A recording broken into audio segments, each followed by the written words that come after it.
Introduction. When I was 30, I told myself I was going to write a book. I started to see, with eyes more open, with some distance in age, the dynamics of my life in both the rural deep south and a poor urban neighborhood 150 miles north. At one point, my mother, my father's wife, and my oldest sister were all expecting babies at the same time. Twice, my mother and my two oldest sisters were pregnant at the same time.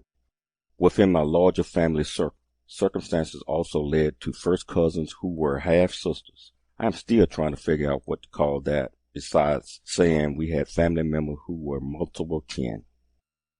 This is what poverty, lack of education, and helplessness looks like.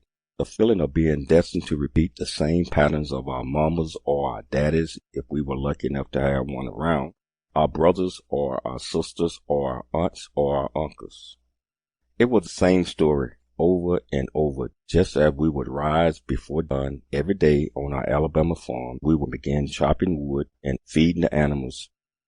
The sun would set on us doing the same thing. Every sunrise, every sunset. That's how we survived. Same old thing each day, which led to many of us dropping out of school.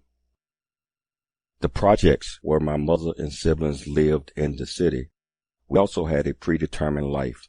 Girls were lucky to turn 16 and not be pregnant. The boys were lucky to call themselves high school graduates. Generation after generation, that happened because it was the only way we knew.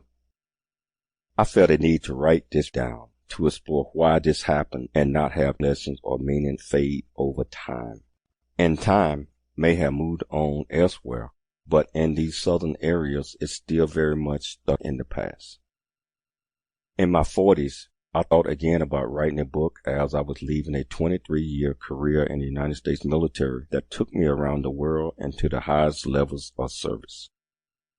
As my experiences varied and deepened, the thought was like a recurring drumbeat. As I write this now with nearly 60 years under my belt, I feel I might have had 8 or 9 lives. In my youth, I was a country boy and a city boy, experiencing two worlds in the South. To escape the pull of poverty that grips us so tight we couldn't see beyond it, I joined the United States Navy, rising to become a commissioned officer and serving in the Pentagon. I also dabbled in acting and comedy, exploring a side to me that loved talking, cracking jokes, and making the other team laugh. I guess I was voted class clown in high school for a reason, though I quickly found that lifestyle wasn't for me. I have been an aerospace engineer for the government and one of the top-ranking African-American aerospace engineers at Lockheed Martin. Along the way, I came to realize how important education is.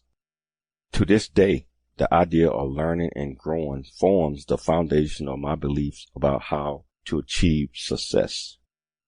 I hold a total of 12 degrees and master's level certificates, always a student. I am currently working on my doctorate in education and organization leadership.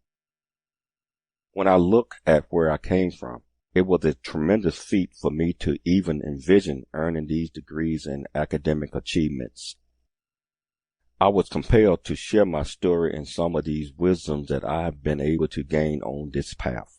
So I became a motivational speaker and founded a nonprofit organization, the J.C. Cooley Foundation Options, Opportunities / The Choice Program, to inspire youth and teens to help them become future leaders, however that looks for them. I hope my experiences will help you envision what's possible and realize what you can achieve. I hope this book will be a companion for you on your journey. As for me, if I have learned anything in the almost 6 decades of life God has blessed me with, it's this: my journey ain't over yet. A final thought. The following pages capture my recollections with the great help of family members and friends who have lent their time and memories. I have sought to accurately portray the details this book contains to the best of my ability and to capture the reality of these experiences and my upbringing as it looked to me.